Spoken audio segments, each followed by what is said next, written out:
I want y'all to check out this nice read that I got from the homie Mackie Samuels. Okay, what is power?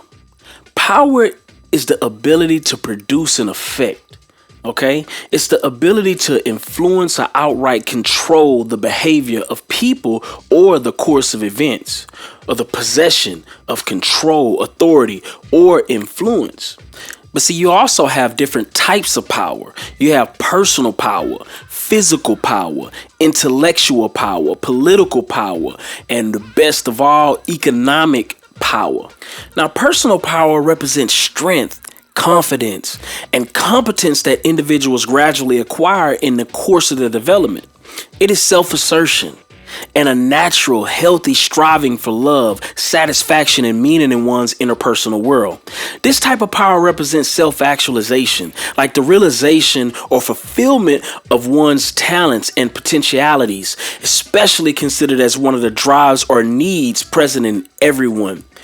The primary aim of personal power is mastery of self, and it is based on competence, vision, positive personal qualities, and service. When externalized in a healthy manner, personal power is likely to be like humane, generous, and creative. But we both know it can also have negative effects as well.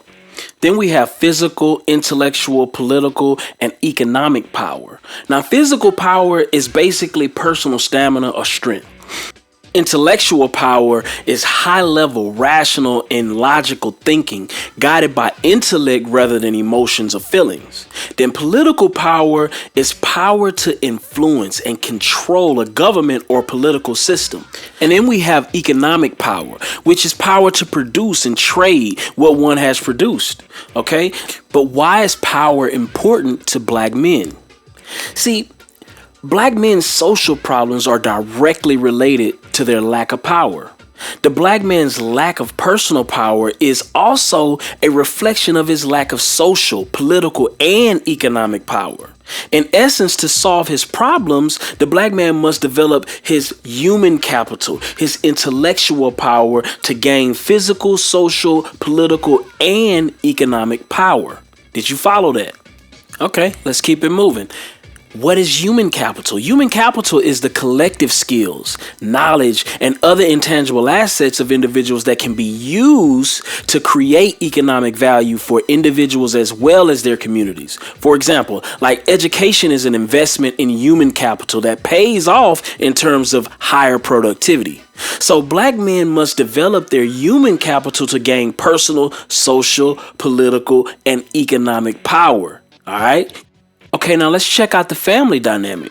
See, in addition, black women and children need black men to gain more power to protect, provide for the well-being of the family. Okay, so when black men are powerful, they will also both command and gain respect from their black women and children. It's a symbiotic relationship.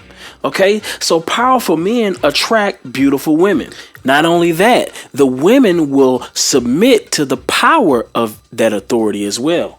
See, powerful black men will gain command and respect from other powerful men as well. In addition, as black men gain power to protect and provide for the well-being of black women and children, other men of power will have high regard and respect for black men. Other patriarchs will view black patriarchs as equal. Other men are less likely to challenge men they deem as powerful. Okay? They are less likely to challenge men they deem as powerful. Other men are less likely to go to war with men that they see as powerful. Power respects power. Or Negro translation, game recognizes game. When black men empower themselves to be highly productive and vital contributors to the American patriarchy, rather than being the weakest male link in the American patriarchy, black men will be respected and treated as equal within the American patriarchy. Those are the reasons why black men must gain power. So if power is so important for all men to control their destiny and live with dignity, then why aren't black men as a collective aggressively pursuing power? Here's the answer. Black men have been either in denial or just lying to themselves about the importance of power. Okay. So, what is denial? Denial is the deliberate, often psychologically motivated neglect of information that would be too upsetting or anxiety provoking to allow into one's belief system. And a lie is a false statement with deliberate intent to deceive or an intentional untruth or falsehood. Face it, shoot it, freebase it, pour it in a glass, drink it, chase it, then chill, flex, feel the full effect, the impact is similar.